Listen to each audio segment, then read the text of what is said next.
Vejamos lá.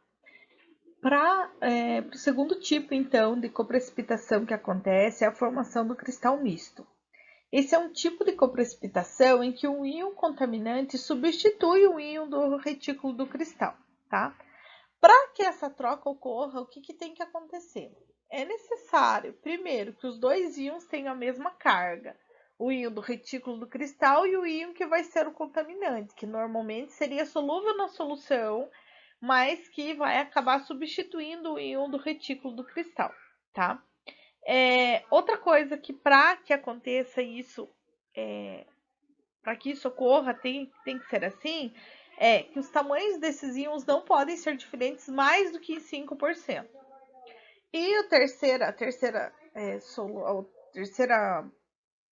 coisa para que aconteça é que os dois sais devem pertencer à mesma classe cristalina. Então, um exemplo que acontece é assim, ó. Se eu tenho sulfato de bário, que é formado pela adição de cloreto de bário, em uma solução que contém o sulfato, chumbo e acetato, essa solução, esse precipitado de sulfato de bário, ele vai ser severamente contaminado por sulfato de chumbo. Então, o chumbo vai substituir o bário porque ele atende todas essas condições aqui. Não dá muito o que fazer para eliminar esse tipo de coprecipitação, tá? O que se pode fazer é tentar trocar algum dos íons das soluções. Se você sabe que ali tem chumbo, então você tenta não precipitar com bário, você tenta outra solução, tá? Essa extensão, quando que ela vai.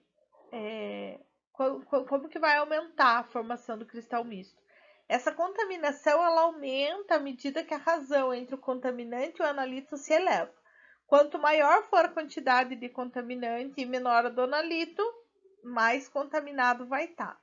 Esse tipo de coprecipitação acontece tanto em precipitado coloidal quanto nos cristalinos.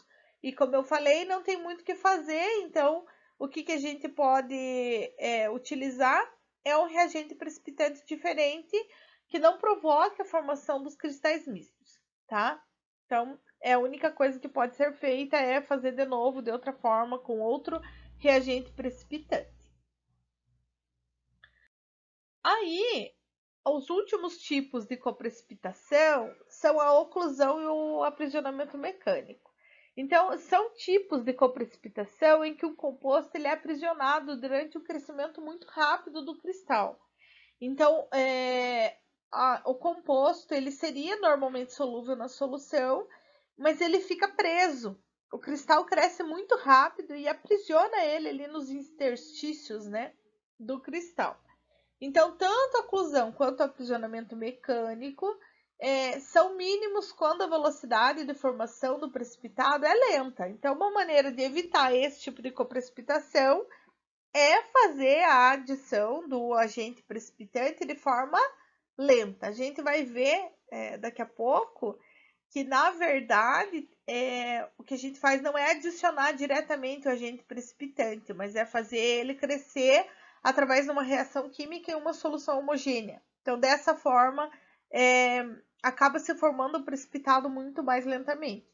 Quando eu formo precipitado lentamente, eu tenho várias vantagens. Se for um precipitado cristalino, ele vai ser maior, mais facilmente filtrável, e eu vou acabar evitando esse tipo de coprecipitação que acontece quando o crescimento do cristal é muito rápido, tá? A digestão também é bem útil na redução desses tipos de coprecipitação. Aí, o que pode acontecer no caso da coprecipitação? É um contaminante, óbvio, vai me gerar resultados é, que não são os reais, que não são os verdadeiros. Então, vai diminuir a exatidão no meu método, certo? Então, essas impurezas que foram coprecipitadas, elas podem me gerar tanto erro negativo quanto positivo. É mais claro da gente imaginar o erro positivo, né? Não existia na composição do precipitado e ficou preso, por exemplo, por um aprisionamento mecânico, ficou preso lá dentro do cristal um íon, uma substância, e isso aumentou a massa, e aí no final eu vou ter um erro positivo. Beleza, isso é fácil de pensar.